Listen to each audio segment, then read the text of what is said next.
Hi, Jill here, and I'm going to show you some of the steps that I took to make this tag.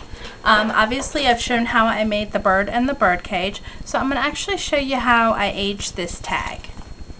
So, let me go ahead and set it aside. First thing we do is I'm going to use my Distress It All. Absolutely love this tool. I said that in my previous video. All you do is just press the button. Actually, I'm not going to get it all in front, and just run it through.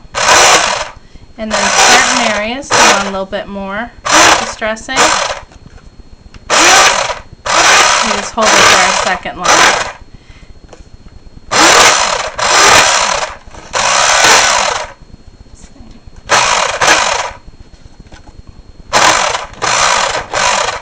I kind of like turning it on and off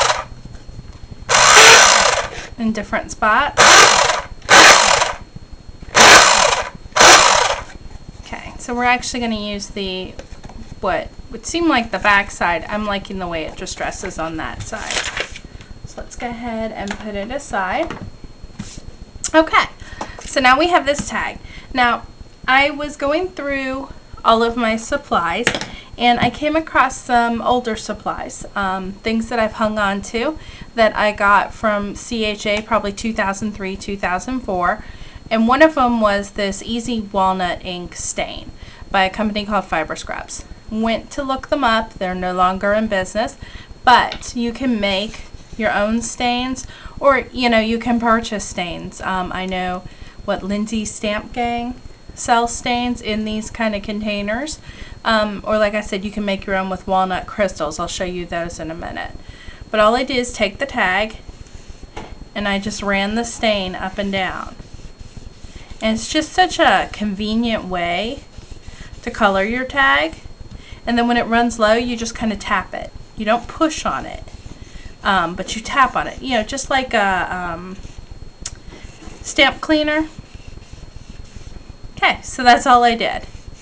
And that colors your tag. And then I do the back the same exact way.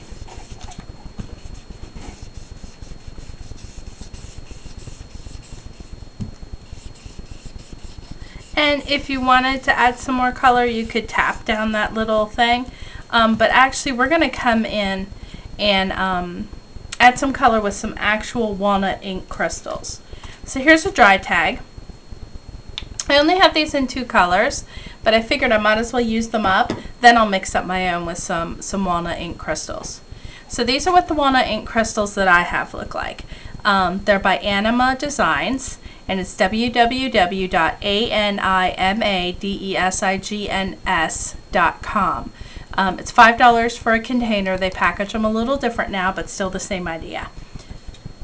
And Sukaneko also sells them. I saw them at Joann's. So that would probably be your most economical way to find them, get them while they're on sale.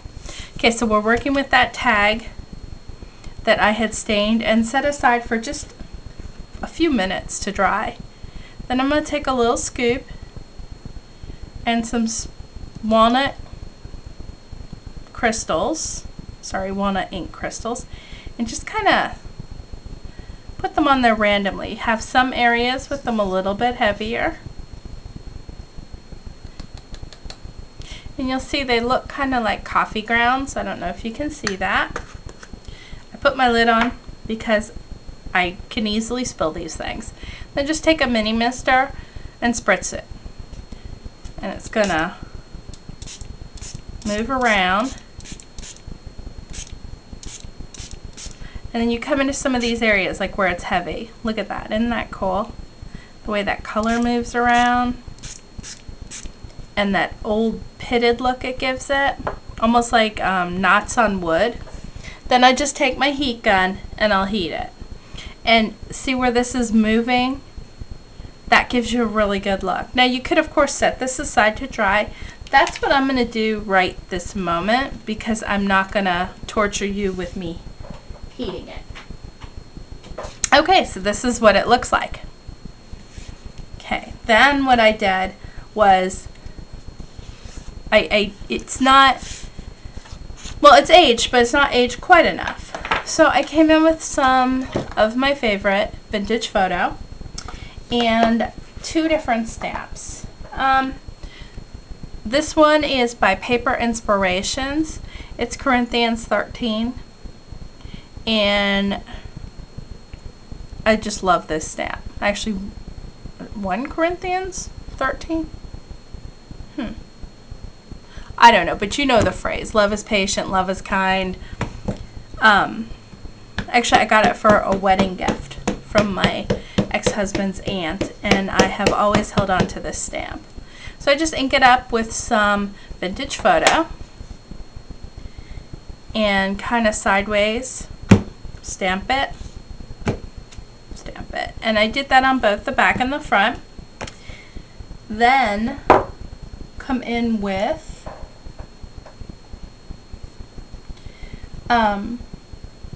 my Poor Old Abused Splatter It Up stamp, and this is Posh Impressions.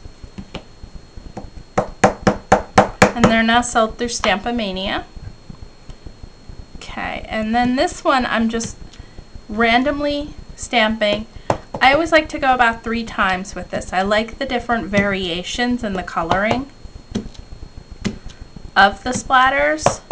Sometimes only 2. You can kind of feel on the stamp if there's more ink on there or not. Okay, so that's the background. Isn't that cool? And it does. It looks really old and aged up. Okay, then I'm going to come in with my tool and hit any of those spots that didn't get color on them.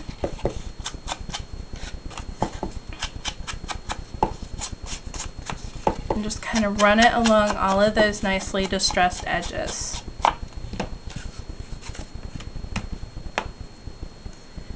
Then, just for that little added touch, I came in with the other color, which is Rose. And I just ran this across some of my extra pieces of paper. I think it was from, Life's Journey? What I used on my birds. This was the little scrap. And then I just kind of shoved it across the back there. I also came in with my new swirl stamp from Prima. And let's just bring in a scrap piece here because this is stays on. I don't want to have to fight to get it off of my mat. And I just stamped it up there.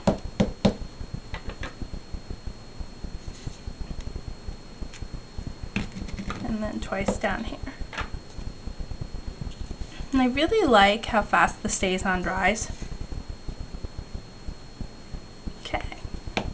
So that's everything that I did to this tag up to the bird cage. Excuse me.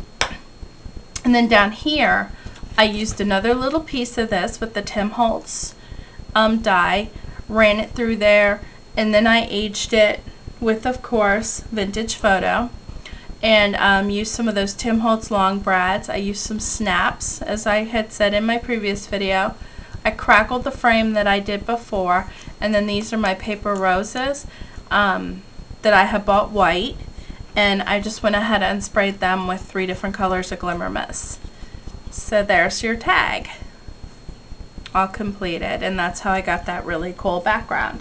So if you have any questions, let me know, and thanks for stopping by.